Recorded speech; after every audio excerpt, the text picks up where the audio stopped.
સત્સંગનો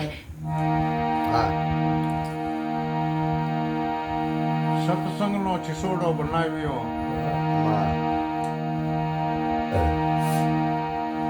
અને એવો છીસોડો કીધો સાંભળ્યો જેવી રીતે એમ કે શેરડી ચીચોડામાં પીલાય અને એનો રસ નીકળે એના ઉપરનું આ ભજન દાસી જવણે અનુભવ કર્યો છે તો ખરેખર આપણને સત્સંગનો સાર તો મળે છે ને.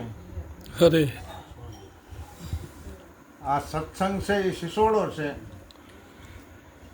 અને એમાં સતરૂપી શેરડી પીલાય છે અને રહસ્યરૂપી રસ નીકળે છે તો આપણે એનો અનુમાન અને અનુભવ કર્યો છે ને.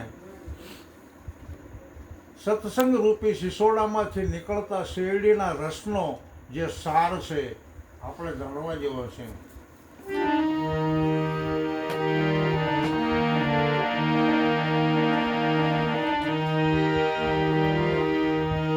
ઘણી વાત કરી કે અનેક લોકો ગોળ ખાવાને ઉમટ્યા આવી ઊભા ખેડાની માઈ દાસી જેવણ સંત ભીમના ચરણે પછી મનના માટલા ભરાય. આપણે જો આવી રીતે આ કાયારૂપી કળા બનાવી હોય, સત્સંગનો શિસોડો બનાવ્યો હોય, રહસ્યરૂપી રસ નીકળતો હોય તો આપણે એક એવા અખાડામાં જવાનું છે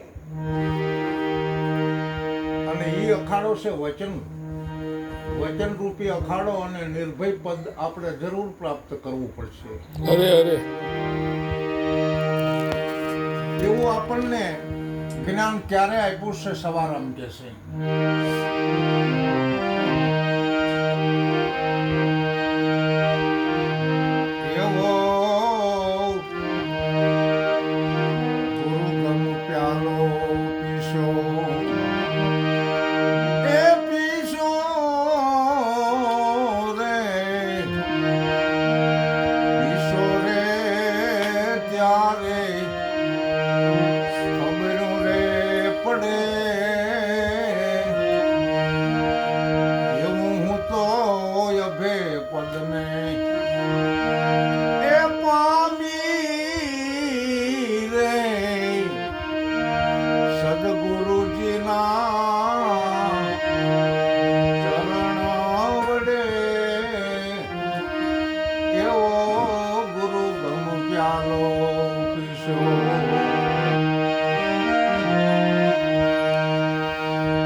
સદગુરુએ બતાવી શાન.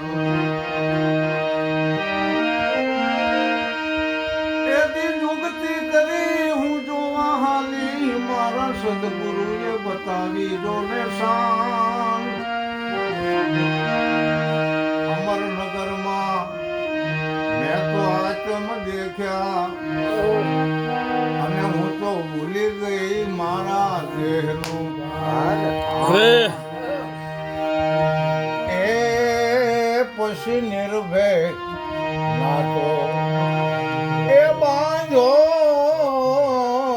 રે મધ્ય મારે મારું મનડું રે ઠરે એવો ગુરુગમ પ્યાલો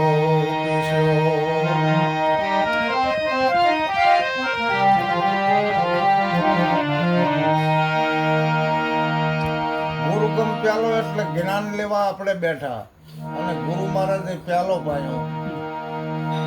અભયપટને આપણે ક્યારે પામ્યા કે સદગુરુના ચરણે. કારણ કે સદગુરુના ચરણ સુધી માયાની હદ છે અને સદગુરુ મહારાજ ઉપદેશ આપે એ તો માયાથી પરનો છે, એ તો અગમનો છે. આપણે સદગુરુના દેશમાં બિરાજમાન પછી થાવી છીએ. અમરનગર આપણને પછી પ્રાપ્ત થાય છે કે અમરનગરની અંદર આચમરાજા બિરાજે છે. અમરનગરમાં આચમ દેખ્યા ભૂલી ગઈ દેહનું ભાન. ત્યાં પછી આપણો આ જે પંચભૂતનો સ્થૂળ દેહ છે આનું ભાન ભૂલી જવાય છે.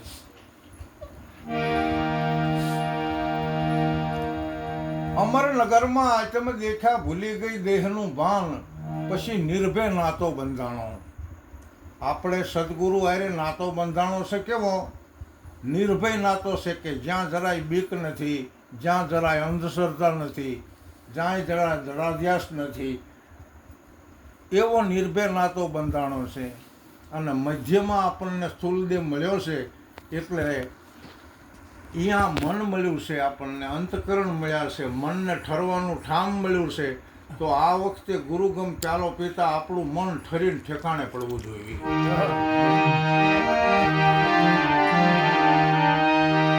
એ પીશો રે ત્યારે ખબરો રે પડે, એવો ગુરુગમ પ્યાલો પીશો.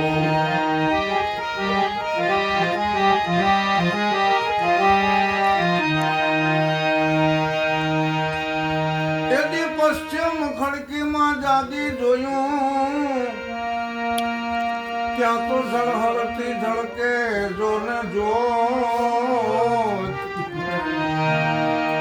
ચંદ્ર ભાણ જ્યાં ઉમટીને આવે, અરે આ તો ગગન મંડળમાં સડીને ગોય. અરે એ પછી હું તો ખાવંદ ફળે એ ખેલું રે, સુરતા મારી જ્યારે સમજને વરે, આ એવો ગુરુગમ પ્યાલો.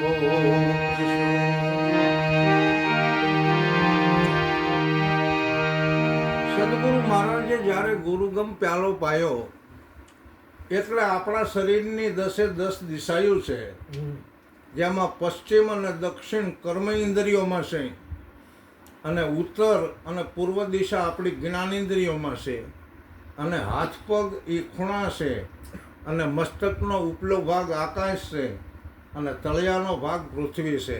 આ 10 દિશાનું આપણું પિંડ બ્રહ્માંડ બનેલું છે.